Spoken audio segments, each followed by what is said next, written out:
Hello friends, welcome to MG classes by Vikas sir. जिसमें आज हम लोग चैप्टर 5 पढ़ने वाले हैं। इससे पहले हम लोग ने क्लास 9 का 1 से लेके 4 तक जितना भी चैप्टर है पढ़ चुके हैं। तो जो आज का 5वां चैप्टर है, इसका जो नाम है प्राकृतिक वनस्पति व वन्य प्राणी। तो चलिए स्टार्ट करते हैं। इसमें हम लोग संक्षेप में पढ़ेंगे, उसके बाद जो भी फैक्ट है उसको बाद में देखेंगे। लास्ट में हम लोग क्वेश्चन भी कराते हैं। तो चलिए स्टार्ट करते हैं ज़्यादा देरी ना करते हुए। क्या आपने कभी अपने स्कूल, घर या फिर आसपास के मैदान में भांति भांति के वृक्ष, झाड़ियाँ, घास तथा पंछी को देखा है? क्या वह एक ही प्रकार के हैं या अलग अलग तरह के हैं? भारत एक विशाल देश है, अतः इसमें आप अनेक प्रकार के जैव रूपों की कल्पना कर सकते हैं। हमारा देश भारत विश्व के मुख्य 12 जैव विविधता वाले देशों में से एक है। लगभग 47,000 विभिन्न जातियों के पौधे पाए जाने के कारण यह देश विश्व में 10वें स्थान पर और एशिया के देशों में चौथे स्थान पर है। भारत में लगभग 15,000 फूलों के पौधे हैं, जो कि विश्व के फूलों का पौधों का लगभग 6% है। इस देश में बहुत से बिना फूलों के पौधे हैं, जैसे कि फर्न, शैवाल, कवक भी पाए जाते हैं। भारत में लगभग 90,000 जातियों के जानवर तथा विभिन्न प्रकार के मछलियाँ ताजे और समुद्री पानी में पाई जाती हैं। प्राकृतिक वनस्पति का अर्थ है कि वनस्पति का वह भाग जो कि मनुष्य की सहायता के बिना अपने आप पैदा होता है और लंबे समय तक उस पर मानवीय प्रभाव नहीं पड़ता है। इसे अक्षत वनस्पति कहते हैं। अतः ये विभिन्न प्रकार की कृषिकृत फसलें, फल और बागान वनस्पति का भाग तो है, परंतु प्राकृतिक वनस्पति नहीं है। यह फैक्ट है। तो फैक्ट हम लोग बाद में समझेंगे। इसके बाद है वनस्पति जगत का अर्थ किसी विशेष क्षेत्र में किसी समय में पौधों की उत्पत्ति से है। इस तरह प्राणी जगत जानवर के विषय में बतलाता है। वनस्पति के प्रकार तो हमारे देश में निम्न प्रकार के प्राकृतिक वनस्पति पाई जाती हैं, जैसा कि चित्र 5.1 में हम लोग देखेंगे। पहला उष्णकटिबंधीय सदाबहार वन, दूसरा उष्णकटिबंधीय पर्णपाती वन, उष्णकटिबंधीय कटीले वन तथा झाड़ियाँ, और चौथा है पर्वतीय वन, और 5वां है मैंग्रोव वन। तो पहले हम लोग पढ़ते हैं उष्णकटिबंधीय वर्षा वन। तो ये वन पश्चिमी घाटों के अधिक वर्षा वाले क्षेत्रों, लक्षद्वीप, अंडमान और निकोबार द्वीप समूह, असम के ऊपरी भागों तथा तमिलनाडु के तट पर सीमित हैं। ये उन क्षेत्रों के भली भांति विकसित है जहाँ 200 सेंटीमीटर से अधिक वर्षा के साथ एक थोड़े समय के लिए शुष्क ऋतु में पाई जाती है। इन वनों में वृक्ष 60 मीटर या इससे अधिक ऊंचाई तक पहुँचते हैं। चूँकि ये क्षेत्र वर्ष भर गर्म तथा आर्द्र रहते हैं, अतः यहाँ हर प्रकार की वनस्पति, वृक्ष, झाड़ियाँ व लताएँ उगती हैं और वनों की इनकी विभिन्न ऊंचाइयों से कई स्तर देखने को मिलते हैं।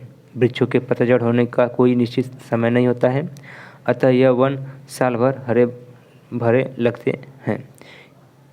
इन वनों में पाए जाने वाले व्यापारिक महत्व को कुछ वृक्ष आमनुस, महोगनी, रोजवुड, रबड़ और सिंकोना है। ये देखिए मैप है। तो मैप में उष्णकटिबंधीय जो है ये ग्रीन कलर का है, हल्का ग्रीन कलर का उष्णकटिबंधीय पर्णपाती वन है।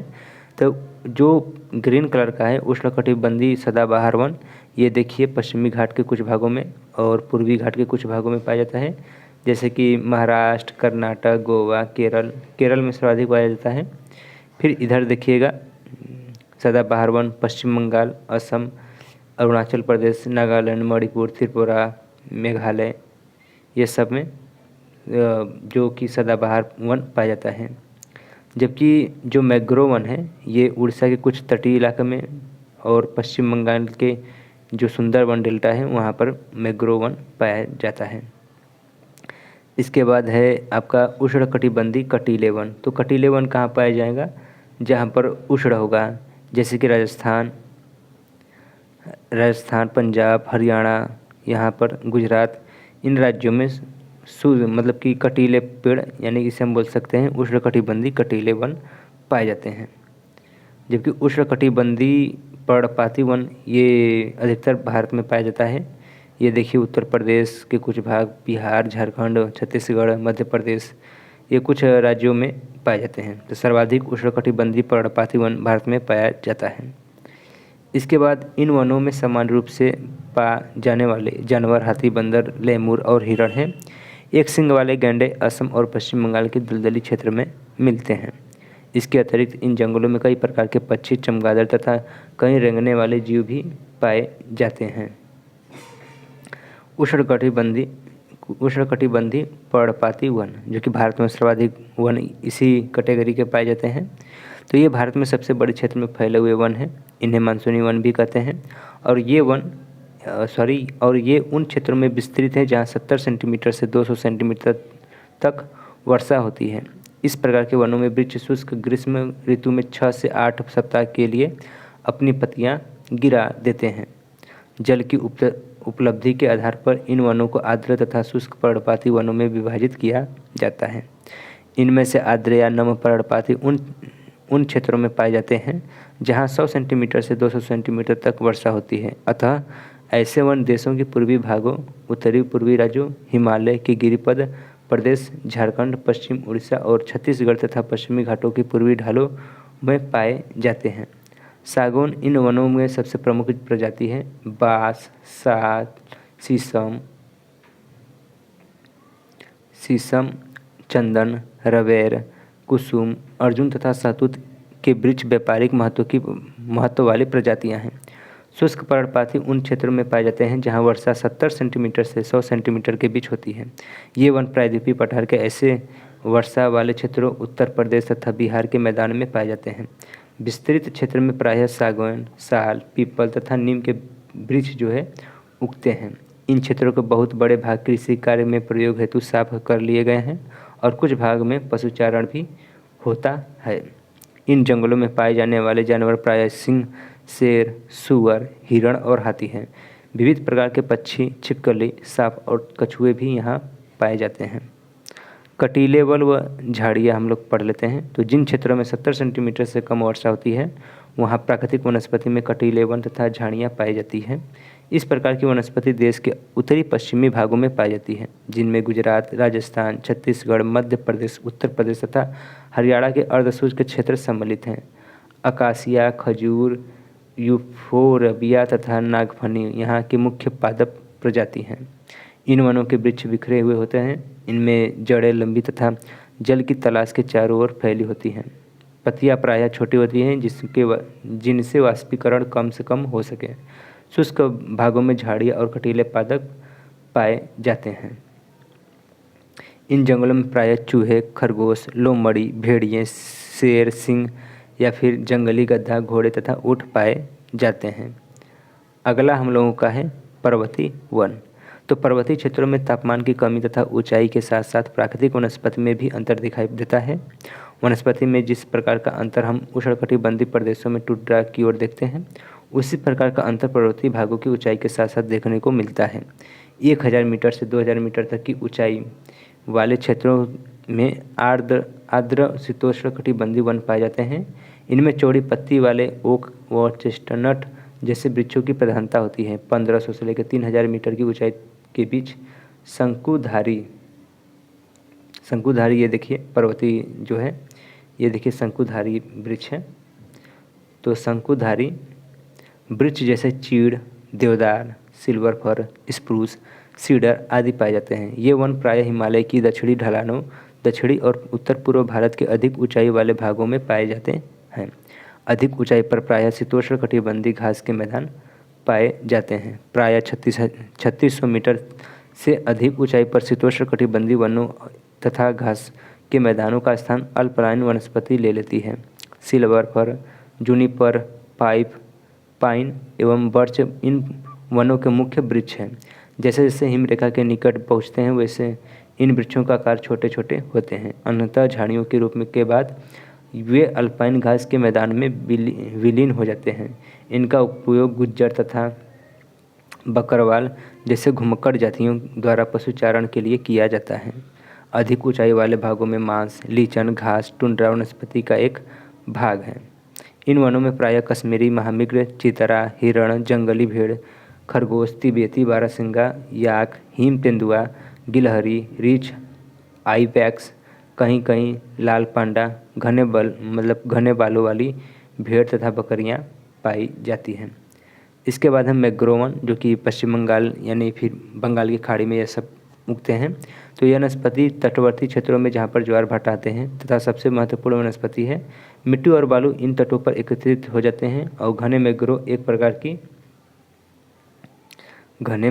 प्रकार की वनस्पति है जिसमें पौधा की जड़ें पानी में डूबी रहती हैं। गंगा, ब्रह्मपुत्र, महानदी, गोदावरी, कृष्णा तथा कावेरी नदियों के डेल्टा भाग में यह वनस्पति मिलती है। गंगा ब्रह्मपुत्र डेल्टा में सुंदरी वृक्ष पाए जाते हैं जिससे मजबूत लकड़ी प्राप्त होती है। नारियल, ताड़, क्योड़ा व एंगोर के वृक्ष भी इन्हीं भागों में पाए जाते हैं। इस क्षेत्र रॉयल बंगाल टाइगर प्रसिद्ध जानवर है। इस क्षेत्र में इसके अतिरिक्त कछुए, मगरमच्छ, घड़ियाल एवं कई प्रकार के सांप इन जंगलों में पाए जाते हैं। अब हम लोग पढ़ते हैं वन्य प्राणी। तो वनस्पति की भांति ही भारत में विभिन्न प्रकार के प्राणी संपत्ति से धनी हैं। यहाँ जीवों को लगभग 90,000 प्रजातियाँ मिलती हैं। देश में लगभग 2,000 से अधिक पंछियों की प्रजातियाँ पाई जाती हैं। यह कुल विश्व का 13% है। यहाँ मछलियाँ 2546 प्रजाति है मछलियों की, जो विश्व के लगभग 12% हैं।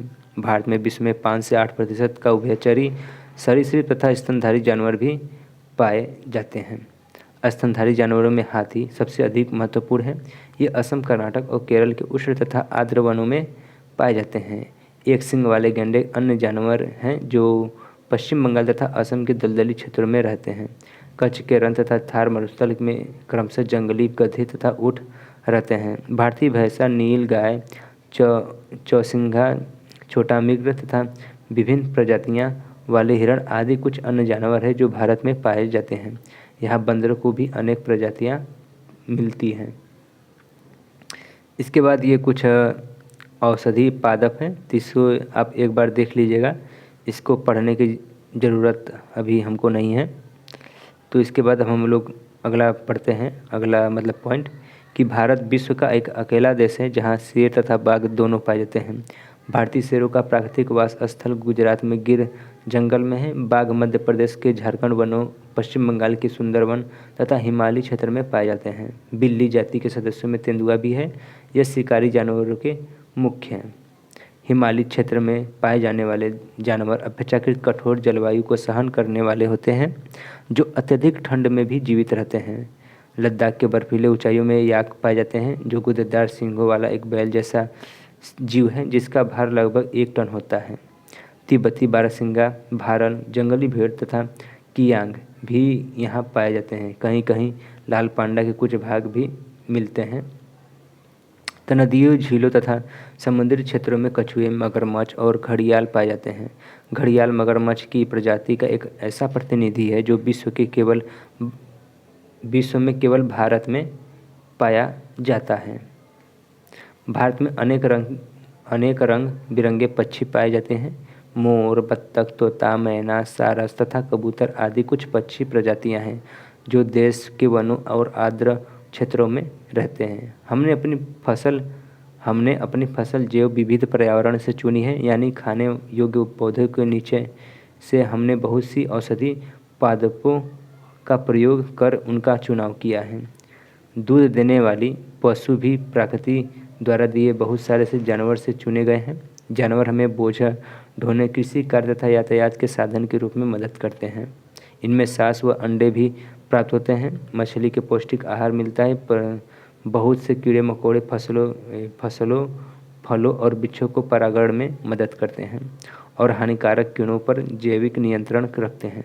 प्रत्येक प्रजाति का पारिस्थितिकी तंत्र में योगदान है, अतः उनका संरक्षण अनिवार्य है। जैसा पहले बताया गया है कि मनुष्य द्वारा पादपों और जीवों के अत्यधिक उपयोग के कारण पारिस्थितिकी तंत्र असंतुलित हो गया है।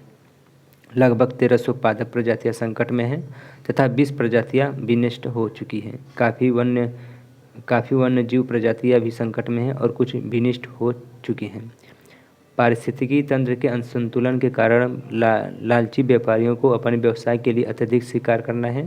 रासायनिक और औद्योगिक अवशिष्ट तथा तेजाबी जमाव के कारण प्रदूषण, विदेशी प्रजातियों को प्रवेश, कृषि तथा निवास के लिए वनों की अंधाधुंध कटाई पारिस्थितिकी तंत्र के असंतुलन का एक कारण है।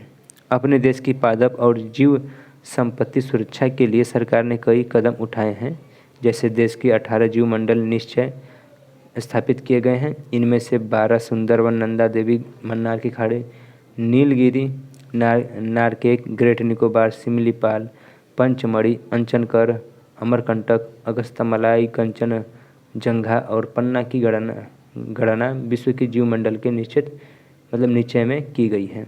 ये मैप है जिसमें आप लोगों को बाद में बताएंगे कि वन्य प्राणी अभ्यारण्य और पक्षी अभ्यारण्य और नेशनल पार्क। इसके बाद ये कुछ न्यूज है। न्यूज के बाद सन 1992 दूसरा पॉइंट है कि सन 1992 से सरकार द्वारा पादप उद्यानों को वित्तीय तथा तकनीकी सहायता देने की योजना बनाई है। शेर संरक्षण, गैंडा संरक्षण, भारतीय भैंसा संरक्षण तथा पारिस्थितिकी तंत्र के संतुलन के लिए कई योजनाएं बनाई गई है। 103 नेशनल पार्क, 535 वन्य प्राणी अभ्यारण्य और कई चिड़ियाघर राष्ट्र के पादप और जीव संपत्ति रक्षा के लिए बनाए गए हैं। हम सभी अपनी जीविता के लिए प्राकृतिक पारिस्थितिकी तंत्र के महत्व को समझना चाहिए और यह तब तक संभव है जब तक प्राकृतिक पर्यावरण का अंधविनाश तत्काल समाप्त कर दिया जाए।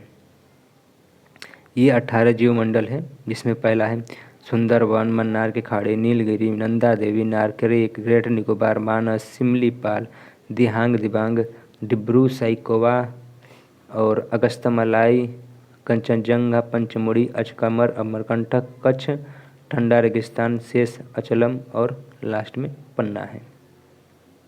इसके बाद ये प्रवासी पक्षी हैं, तो प्रवासी पक्षी एक बार पढ़ लेते हैं।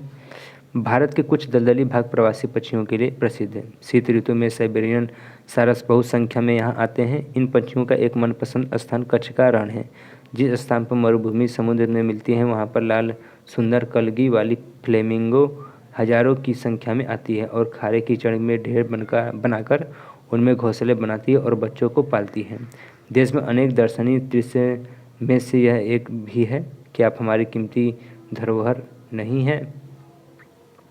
इसके बाद अभ्यास है, तो पहले हम लोग फैक्ट, उसके बाद फैक्ट के साथ साथ हम लोग मैप भी समझेंगे।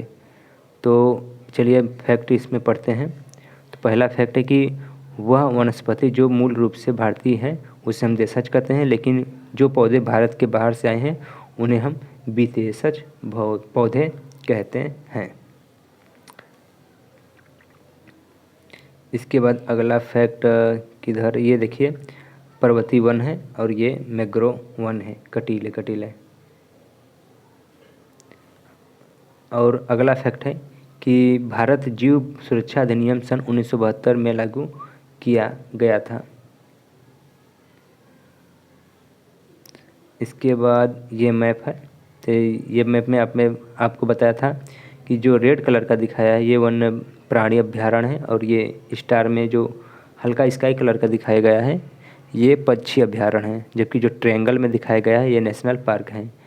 तो जो पहले हम लोग देखते हैं वन्य प्राणी अभ्यारण्य, तो ये रहा पहला सरिस्का वन्यजीव अभ्यारण्य, ये चंद्रप्रभा है, ये महानदी है और यहाँ पर चंदका वन अभ्यारण्य है, ये अटूनगरम, कवाल, पोचेरम। इसके बाद नीचे है मुडुमलई और ये पेरियार केरल में पड़ता है। इसके बाद पक्षी अभ्यारण्य में स्टार में हम लोग देख लेते हैं। तो पक्षी अभ्यारण्य में इधर कहीं ये है रंगाडितु और वेदानथंगलम, ये पक्षी अभ्यारण्य है। और नेशनल पार्क में आपका गुड्डू इन बांदीपुर नेशनल पार्क, इसके बाद Kanha National Park, Tadoba National Park, Simlipal National Park, इसके बाद Rajgir National Park, Shivpuri National Park, Ranthambore, Keoladeo, ये सब नेशनल पार्क हैं। इधर जिम कॉर्बेट नेशनल पार्क और दूधवा नेशनल पार्क। असम में चल जाएंगे तो मानस नेशनल पार्क और काजीरंगा नेशनल पार्क मिल जाएगा। ये मैप है, तो आप देख सकते हैं।